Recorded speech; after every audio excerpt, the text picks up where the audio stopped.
Très heureux de vous retrouver. Alors voilà, j'espère que vous allez bien. Moi, je suis toujours dans le même état fébrile. J'ai décidé d'enregistrer des vidéos un petit peu plus proches les unes des autres, de manière à avoir du stock. Hein. On ne sait jamais que je tombe dans un virus plus important que celui que je n'ai contracté. Bref, aujourd'hui, on va parler d'une histoire qui me trouble beaucoup, et c'est Pierre Bourquin, qui habite l'Ain, en France.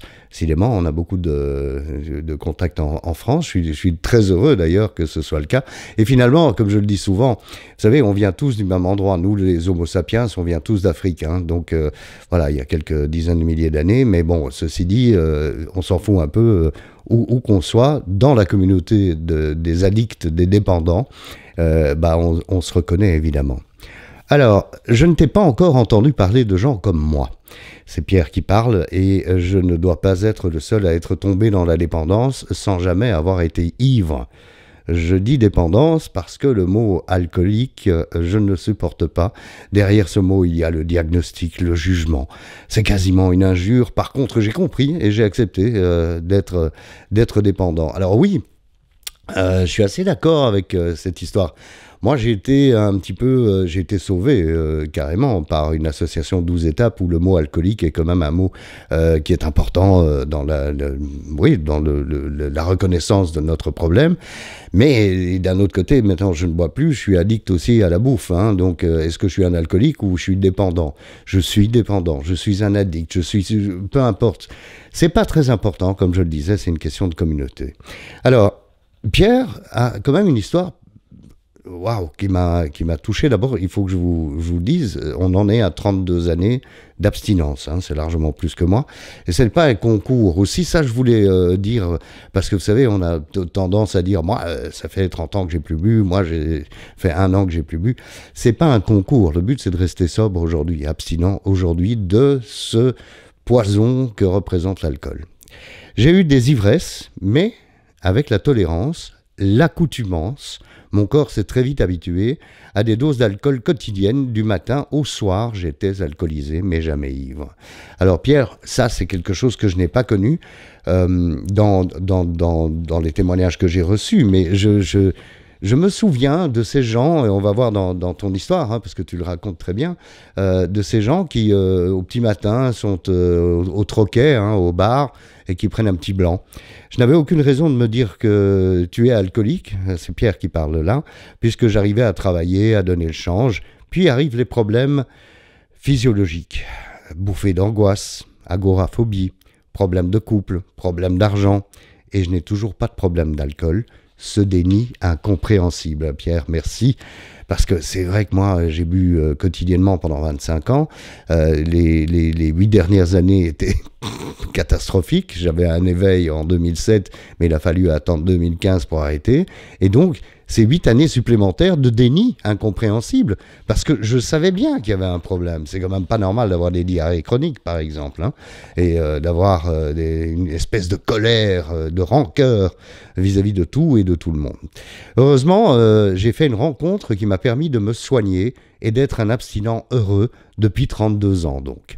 J'ai été aide-soignant pendant 20 ans, après m'être soigné moi-même, hein, c'est Pierre qui parle là, dans un centre de cure pour soigner des maladies alcooliques et des cas, j'adore ça, des cas comme moi, j'en ai croisé pas mal. Alors nous sommes tous des cas, hein, alors, on est bien d'accord. Après mon service militaire, j'ai racheté un petit commerce et avec ma femme et 4 employés, je l'ai fait grandir très vite et je suis devenu primeur en gros. Beaucoup de travail, des heures à n'en plus finir, du stress. Oui, c'est un vrai travail ça, primeur. Hein. Mes journées commençaient par le bar pour prendre les dernières nouvelles et un petit blanc. J'adore ça. Mes journées commençaient par le bar pour prendre des nouvelles et un petit blanc. Et c'est là qu'on voit le cercle vicieux qui s'installe, hein, Pierre. Et on le connaît tous, ce cercle vicieux. Dans la matinée, un client, et encore un petit blanc à midi, c'est bien normal, un petit apéro dans l'après-midi, un fournisseur, une petite bière, le soir, une partie de cartes, on est à 4, donc 4 petits pots. Quand on renouvelle ça tous les jours, ou presque, on arrive à supporter des doses que peu de gens supportent. C'est la tolérance qui s'installe. Bah oui, Pierre, et vous qui regardez cette vidéo et qui écoutez le témoignage de Pierre, oui, on a tous eu cette espèce de, comment dire, de spirale infernale dans laquelle on ne s'est pas vu tomber, mais dans laquelle on est tombé. Alors qu'il y ait ivresse ou pas, c'est pas très important. Il y a des gens qui effectivement ont une tolérance à l'alcool qui est beaucoup plus grande que d'autres. Et d'ailleurs, la suite du témoignage de Pierre est très éloquent ou éloquente. On ne se voit surtout pas alcoolique. L'alcoolique, c'est celui qui a bu moins que moi. Il a bu moins que moi. Et que je ramène chez lui, que je couche parce qu'il ne tient plus debout. Moi, je ne suis pas à ce stade-là. Je suis sûr que beaucoup de gars comme moi vont mourir de leur alcoolisme sans le savoir. Et c'est pas faux, Pierre. Parce que, bon, quand on ne déclare pas, quand on ne développe pas une ivresse immédiate à l'alcool, bah forcément, on a un peu l'impression d'être un cador ou d'être à l'abri des dégâts de l'alcool. Malheureusement, personne n'est à l'abri des dégâts de l'alcool. Hein. S'il n'y avait pas eu à un moment donné une prise de conscience, un déclic, j'aurais été de ceux-là et en ayant eu une vie bien chaotique. Alors oui, c'est vrai que le déclic, il faut qu'on l'ait. Hein. Le déclic, un jour, toujours Pierre qui parle là, un jour, je croise dans la rue un gars que je n'avais pas revu depuis 3 mois. Il était en pleine forme, bien habillé. Je connais bien ce genre d'histoire parce que ça arrive évidemment à beaucoup de gens qui arrêtent de boire. Il était en pleine forme et bien habillé et je lui demande « Pourquoi tu ne viens plus jouer aux cartes avec nous ?» Et là, c'est très important parce que c'est comme ça qu'on reste abstinent. Il m'a répondu « Je me suis soigné pour l'alcool et je ne vais plus dans les cafés pour me protéger. » Et Pierre dit « Je me suis moqué de lui, tu t'es fait désherber. » Mais moi, 1 ou 2 semaines après, dit Pierre toujours, j'étais si mal, je suis allé voir son médecin pour lui demander où il était allé se faire soigner. Donc finalement, le déclic se produit toujours d'une manière inattendue, hein, mais vous allez voir que le déclic de Pierre est encore plus particulier. Le médecin me dit « Ah mais lui, votre copain, non, lui c'est un vrai alcoolique, vous c'est plutôt de la dépression ». J'ai tellement insisté que je suis parti 2 mois après dans une petite structure fermée de 30 lits parce que pas de courrier, pas de téléphone pendant 1 mois. Ben voilà, j'ai appris ce que voulaient dire les mots dépendance. Ouais, oui, 1 mois abstinence, mais 1 mois après il a fallu rentrer. Hein, donc Pierre apprend le mot dépendant, c'est-à-dire quand on s'enferme volontairement et qu'on se prive de son produit pendant 30 jours, ça doit être quand même quelque chose... moi, je n'ai pas fait cette expérience-là. J'ai pu passer à travers grâce à cette fameuse association 12 étapes, mais bon. J'étais au plus mal en sortant de cure. Enfin, j'étais plus mal en sortant de cure qu'en rentrant. J'imaginais que ma femme était partie, que l'huissier était à la maison. J'avais fait un dépôt de bilan dans mon affaire. Je voyais tout en noir. En arrivant, c'est merveilleux, alors écoutons bien ce que dit Pierre, en arrivant à la gare de mon domicile, le soir, il n'y avait sur le quai de la gare pour m'attendre que ma femme et ma fille de 10 ans. Je ne me suis pas soigné en cure, mais sur le quai de la gare. Comment des gens que j'avais fait tant souffrir, et je me pose moi-même la question aussi, pouvaient être encore là, à mes côtés. Depuis ce jour-là, je n'ai plus touché une goutte d'alcool.